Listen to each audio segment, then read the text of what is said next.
Assalamu alaikum dear students. I hope you all are fine. I am your chemistry instructor Professor Shahbaz. Dear students, आज के इस lecture में हम इमाइनो acid का nomenclature और imino acids के रेलेवेंट कुछ प्रॉपर्टीज़ को डिस्कस करेंगे. So let's move toward light board. जी डियर स्टूडेंट्स, तो आज के लेक्चर में हम इमाइनो एसिड्स को डिस्कस करेंगे नोमेनक्लेचर के लिहाज से. So nomenclature of imino acids. Imino acids can be named according to IUPAC system. Students, imino acid को ना IUPAC सिस्टम के मुताबिक हम नाम दे सकते हैं, but they are generally known by their trivial name. लेकिन हम इनको इनके ट्रिवियल नेम की बेस पे जानते हैं ज़्यादातर. Trivial name, source of discovery क्या है इमाइनो एसिड का, उसकी ओबियस प्रॉपर्टीज़ कैसी हैं. सो ये इन बेसिस पे नाम देना ट्रिवियल नेम्स. मिसाल के तौर पे ग्लाइसिन. स्टूडेंट्स, ग्लाइसिन एक इमाइनो एसिड है. मैं उसका फार्मूला यहाँ लिखता हूँ पहले. सो HCNH2COOH. स्टूडेंट, ये ना ग्लाइसिन का फार्मूला है. अब ये जो ग्लाइसिन का फार्मूला है, ये इसको हम ग्लाइकोज यानी स्वीट. ग्लाइकोज एक लैटिन ज़ुबान का वर्ड है, लातीनी ज़ुबान का लफ्ज़ है, जिसका मतलब होता है मीठा. So sweet ग्लाइकोज. ग्लाइकोज से फिर हमने इसका नाम, चूँकि ये स्वीट में से आइसोलेट किया गया था, मीठे में से इसको ऑब्टेन किया गया था, सो हमने इसका नाम ग्लाइसिन रख दिया. सो ग्लाइसिन इसका ट्रिवियल नेम है. इस तरह स्टूडेंट्स, टायरोसिन, टायरोज चीज़ पनीर. तो चीज़ में से हमने टायरोसिन को आइसोलेट किया और चीज़ का मतलब होता है टायरोस. सो स्टूडेंट्स, आप यहाँ पे एक बात याद रखिए कि इमाइनो एसिड का जो नेम का एंड है, जनरली वो जैसे ग्लाइसिन है, टायरोसिन है, INE पे होता है. जी स्टूडेंट्स, इस तरह मैं कुछ और इमाइनो एसिड्स का नाम लूँ, जैसे एलेनिन है. इसी तरह से स्टूडेंट्स, अगर हम बात करें, हिस्टिडीन है और प्रोलीन है, लाइसिन है. नाम का जो आखिर एंड है ना, वो INE पे होता है जनरली. ये भी आपने याद रखना है. स्टूडेंट्स, अब हम अगला पॉइंट डिस्कस करने जा रहे हैं, रिप्रेजेंटेशन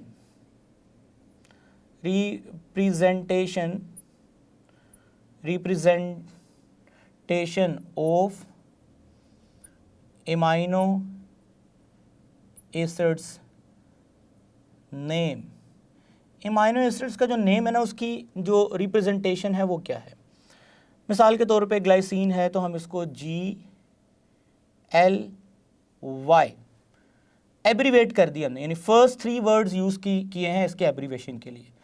सो जहाँ पे भी आपको GLY लिखा मिलेगा तो उसका मतलब स्टूडेंट्स ग्लाइसिन होगा.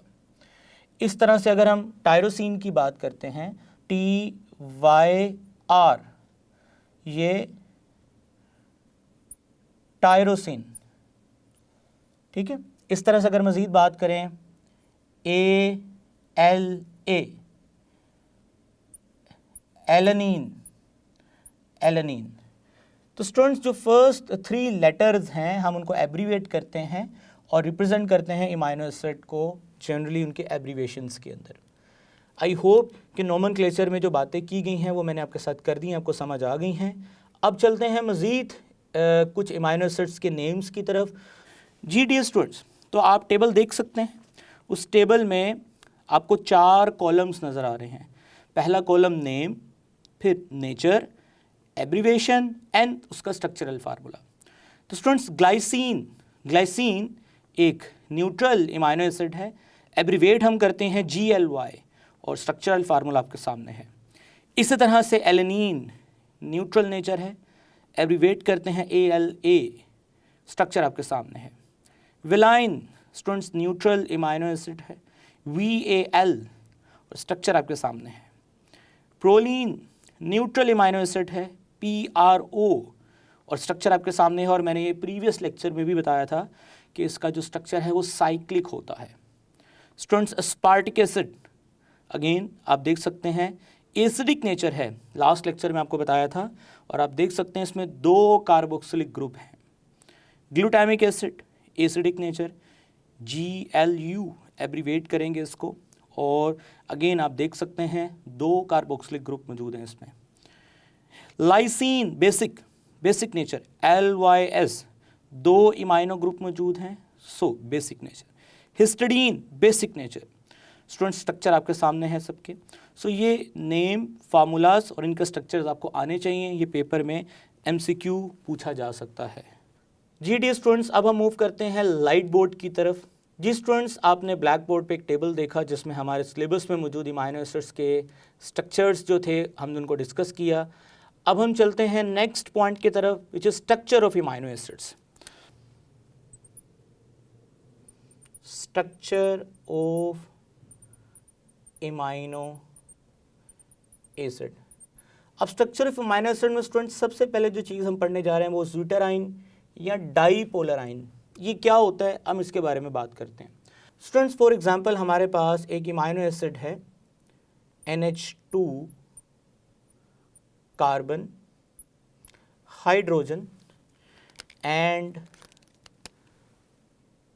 RCOOH, यानी ये कार्बोक्सिलिक ग्रुप है और स्टूडेंट्स ये इमाइनो ग्रुप है। अब होगा क्या, इन एक्वस मीडियम जो हमारे पास अमीनो एसिड हैं ये क्या करेंगे, यहाँ पे मैं डबल एरो लगा रहा हूँ और आप देख सकते हैं कि एक एरो मैंने बड़ा लगाया और एक छोटा, मतलब कि फॉरवर्ड जाने की एक्सटेंट ज़्यादा है और रिवर्स आने की एक्सटेंट कम है। सो स्टूडेंट्स, होगा क्या कि ये अपना प्रोटॉन डोनेट करेगा और ये प्रोटॉन मूव करेगा एक एंड से दूसरे एंड पे। So now finally it will formed NH3 plus and carbon, hydrogen, RCOO minus. I hope कि ये शिफ्टिंग आपको समझ आ गई है। अच्छा, एरो मतलब फॉरवर्ड, ज़्यादातर यही बनेगा। स्टूडेंट्स, ये है ज़्यूटराइन, हम इसको ज़्यूटराइन कहते हैं। अब यहाँ पे ना सबसे पहले हमें ये समझना है कि ये ज़्यूटराइन है क्या। स्टूडेंट्स, ये जो ज़्यूटर का वर्ड है ज़्यूटराइन, ये जर्मन लैंग्वेज का वर्ड है, ये एक जर्मन लैंग्वेज का वर्ड है जिसका मतलब होता है हाइब्रिडाइन। सो स्टूडेंट्स, हाइब्रिड आयन, अब हाइब्रिड का मतलब आप जानते हैं कि जब 2 खसूसियात एक ही जगह पे आ जाए उसे हम हाइब्रिड कहते हैं। सो ज़्यूटराइन ये पेपर में आपसे पूछा जा सकता है, एंट्रेंस टेस्ट में बात आ सकती है। सो इसका मतलब होता है हाइब्रिड आयन। स्टूडेंट्स, आप देख सकते हैं कि एक ही आयन के अंदर पॉजिटिव एंड भी है, नेगेटिव एंड भी है, पॉजिटिव एंड भी है। So that's why this zwitterion is also called dipolar ion.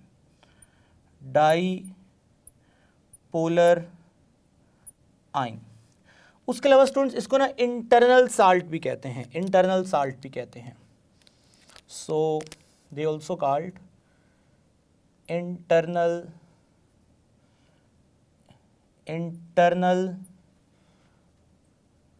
Salt.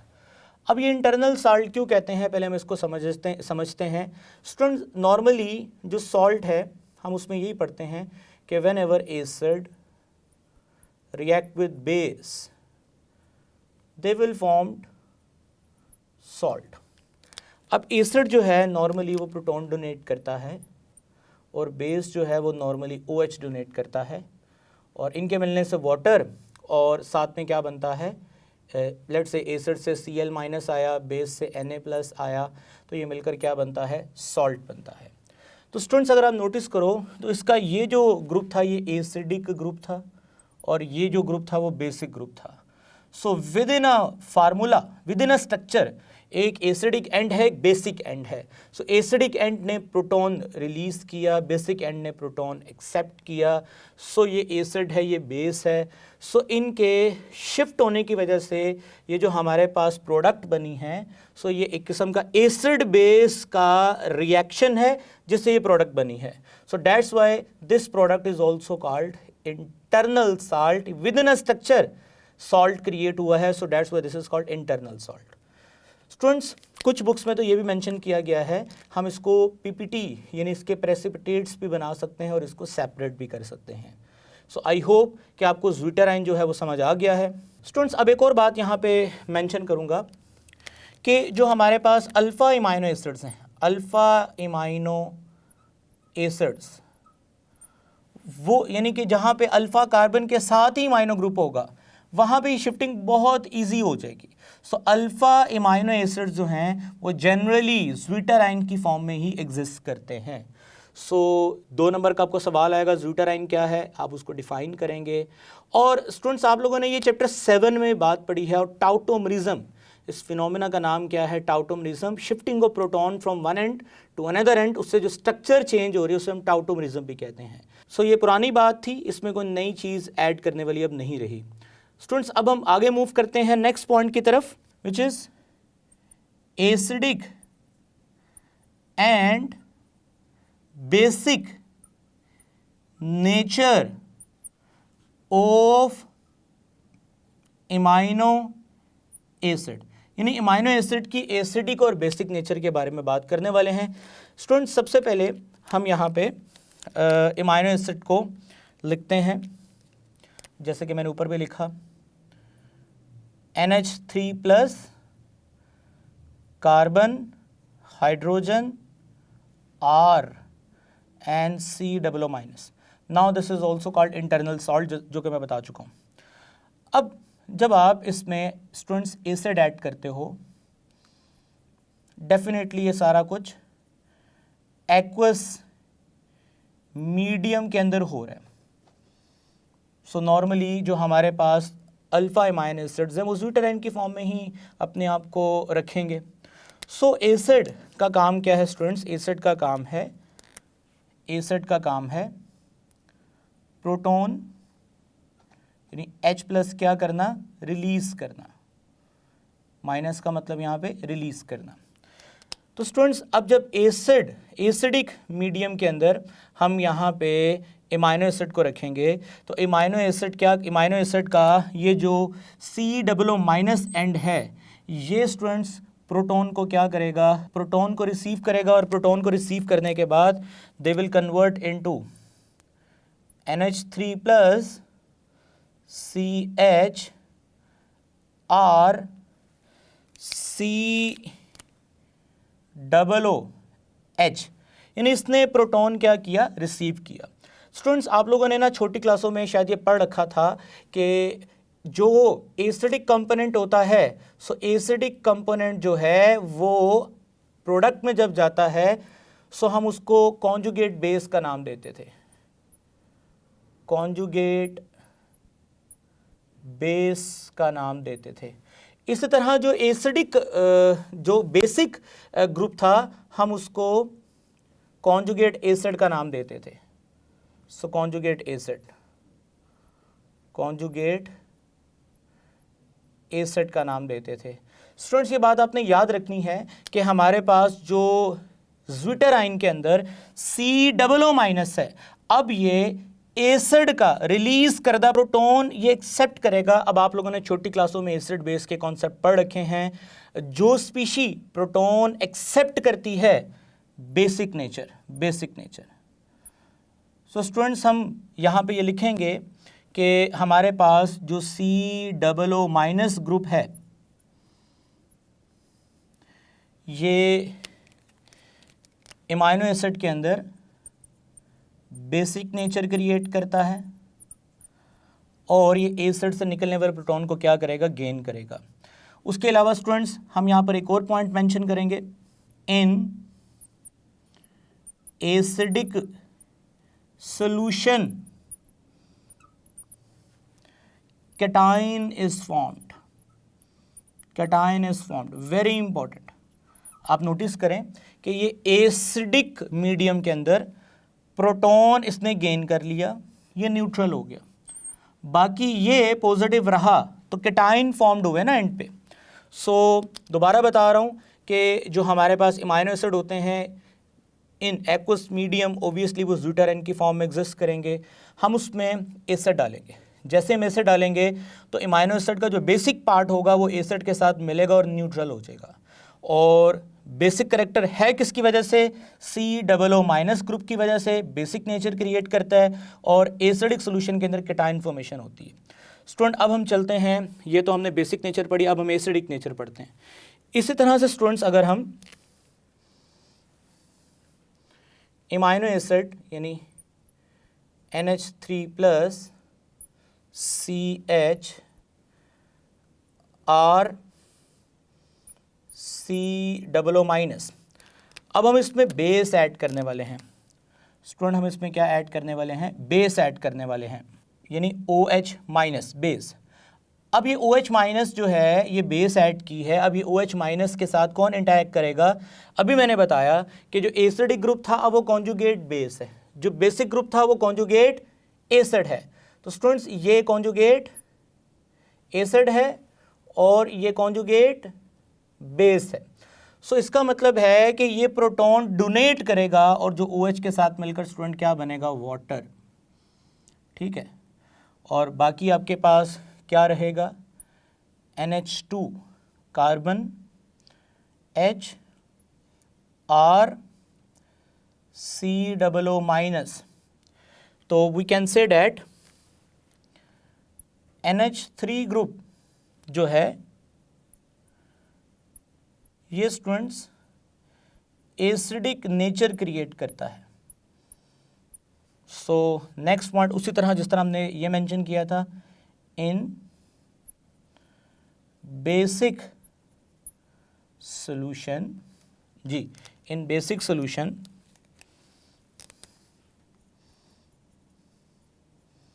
A9 is formed, यानी एनाइन बन रहा है। ठीक है, सो ये आपने MCQ के तौर पे पॉइंट याद रखने हैं। सो अभी आपको मैंने एसिडिक और basic nature of imino acid बताया, उम्मीद है कि ये आपको अच्छे से समझ आ गया है। स्टूडेंट्स अब मैं आखिर में ना कुछ पॉइंट्स आपके साथ शेयर करना चाहता हूँ जो एडिशनल हैं लेकिन आपके लिए इंटरेस्ट टेस्ट के लिए बड़े हेल्पफुल हैं।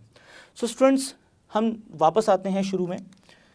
यहाँ पे ना मैं आपको बताना ये चाहता हूँ कि जो हमारे पास इमाइनो एसिड्स हैं उनका टेबल भी आपने देखा। सो ये आपके सामने जो इमाइनो एसिड बना है ग्लाइसिन, इसके अलावा बाकी इमाइनो एसिड्स की बात करूँ उनमें वो ऑप्टिकल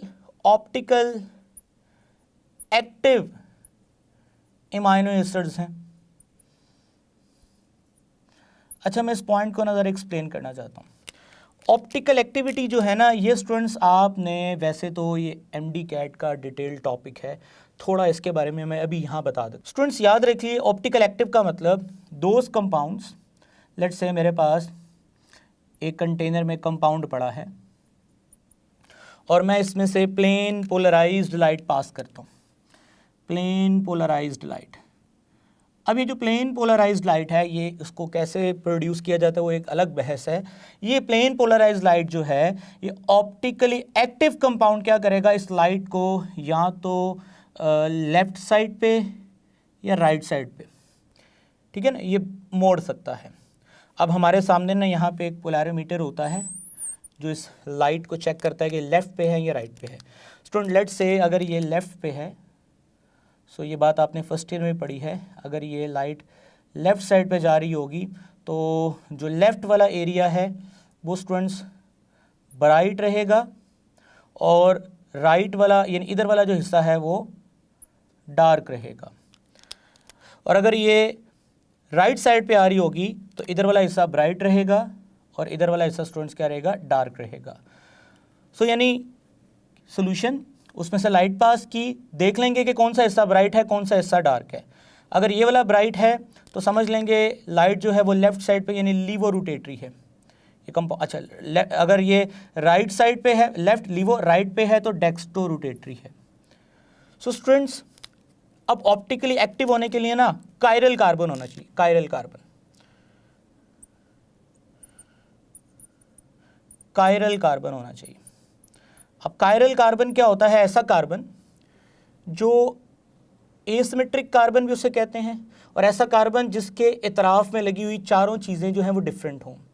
मसलन ये ग्रुप है, ये ग्रुप है, ये दो डिफरेंट है, लेकिन ये दो सेम हैं, तो ये not a chiral carbon.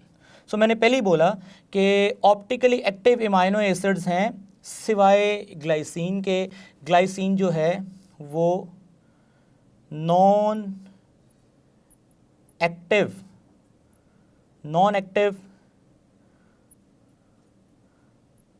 Optical isomer भी कह सकते हैं, इन्हें लाइट पे ये रिस्पॉन्स नहीं कहेगा, नॉन एक्टिव ऑप्टिकल आइसोमर। सो जो बाकी जो हैं, जैसे हम अगर बात करें एलेनिन की बात कर लेते हैं, तो स्टूडेंट्स एलेनिन में क्या है? CH3 carbon H NH2 COOH। ये अब इसमें देखिए ये जो कार्बन है ये कायरल है, क्योंकि इसके इधर भी डिफरेंट ग्रुप है, इधर भी डिफरेंट ग्रुप है, इधर भी डिफरेंट ग्रुप है, इधर भी, ये कायरल कार्बन है। इस तरह बाकी जो अमीनो एसिड्स हैं जो आप लोगों ने अभी देखे हैं ब्लैक बोर्ड में, वो भी उसमें भी डिफरेंट डिफरेंट ग्रुप्स हैं, कायरल कार्बन है। सो कायरल कार्बन होगा, तो कायरल कार्बन के बाद जो हमारे पास इसका जो मिरर इमेज है, स्टूडेंट मिरर इमेज क्या होता है? यानी कि अगर मैं इसी कुछ शीशे में देखूं, ये मिरर है, तो ये ऐसा नजर आएगा, COOH कार्बन, ठीक है, NH2 H NH2, ठीक है। तो ये दोनों जो है ना, ये एक दूसरे के मिरर इमेज है। अच्छा, मैं इसको उठा के इस पे रखूंगा तो ये नॉन सुपर इम्पोजेबल हैं, यानी एक दूसरे पे इम्पोज नहीं होंगे। मिरर इमेज भी हैं, नॉन सुपर इम्पोजेबल भी हैं, और इनमें कायरल कार्बन भी है। ये कुछ निशानियां हैं ऑप्टिकली एक्टिव होने के लिए। सो हम कह सकते हैं कि एलेनिन जो है वो ऑप्टिकली एक्टिव अमाइनो एसिड है, और उसके दो एनेंटियोमर्स हैं। एनेंटियोमर्स यानी कि जो हमारे पास ऑप्टिकली एक्टिव आइसोमर्स हैं उन्हें हम एनेंटियोमर्स कहते हैं। इनमें से स्टूडेंट्स एक लीवो रोटेटरी है और एक डेक्स्ट्रो रोटेटरी होगा, यानी एक लाइट को लेफ्ट साइड पे मोड़ेगा और एक लाइट को राइट साइड पे मोड़ेगा। तो मैं यहाँ जो बात आपको बताना चाहता हूँ जो बड़ी इंपॉर्टेंट है कि जो प्रोटीन्स हैं, प्रोटीन्स वो एक्सक्लूसिवली